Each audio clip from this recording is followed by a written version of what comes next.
Tamil Nadu temple .net channel பார்வையாளர்களுக்கு வணக்கம். 2024 வைகாசி விசாக விரத முறை மற்றும் வழிபாடு குறித்த தகவலை நம்ம இப்போ பார்க்கலாம்.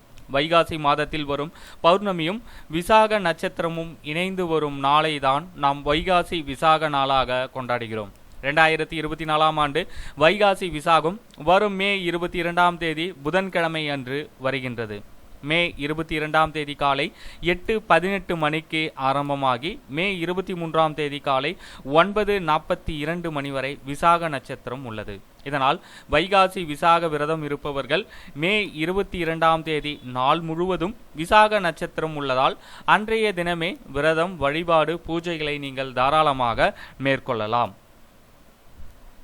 கோடை காலத்தின் நிறைவாகவும் வசந்த காலத்தின் துவக்கமாகவும் வருவதே இந்த வைகாசி மாதமாகும். அதேபோல நம்முடைய வாழ்வில் நம்மை வாட்டி வதைக்கும் பலவித துன்பங்களை போக்கி நம்முடைய வாழ்வில் குளுமையை தரக்கூடிய விரதமாக இந்த வைகாசி விரதம் உள்ளது.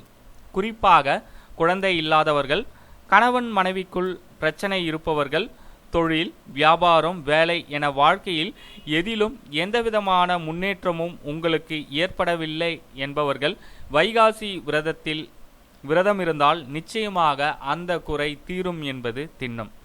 எப்படிப்பட்ட துன்பங்களாக இருந்தாலும் வைகாசி தினத்தன்று நீங்கள் விரதம் இருந்து முருகப்பெருமானை மனதார வழிபட்டால் அந்த வேண்டுதல் நிச்சயமாக நிறைவேறும் என்பது ஐதீகம்.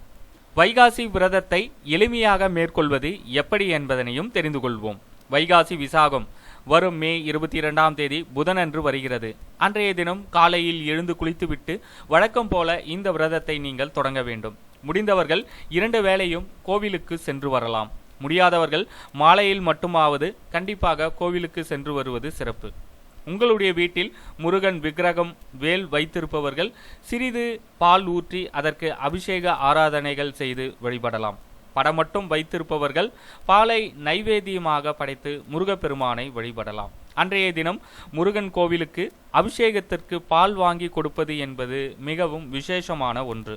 முடிந்தவர்கள் அன்றைய நாள் முழுவதும் உபவாசமாகவும், முடியாதவர்கள் பால், பழம் அல்லது ஒருவேளை மட்டும் உணவினை உட்கொண்டு இந்த விரதத்தினை மேற்கொள்ளலாம். முருகப்பெருமானுக்கு நைவேத்தியமாக சர்க்கரை பொங்கல், பருப்பு பாயாசம் ஆகியவற்றை படைக்கலாம். இதுவும் முடியாதவர்கள் மிக எளிமையாக சர்க்கரை கலந்த பால் வைத்தும் முருகப்பெருமானை நீங்கள் வழிபடலாம். அதற்கு பிறகு மாலையில் வீட்டில் முருகன் படத்திற்கு முன் நெய் விளக்கு ஏற்றி முருகனுக்குரிய கந்த சஷ்டி கவசமோ, கந்த குரு கவசமோ அல்லது திருப்புகழ், கந்தர் அனுபூதி, கந்தர் அலங்காரம், வேல்மாறல் போன்ற பதிகங்களை நீங்கள் படிக்கலாம்.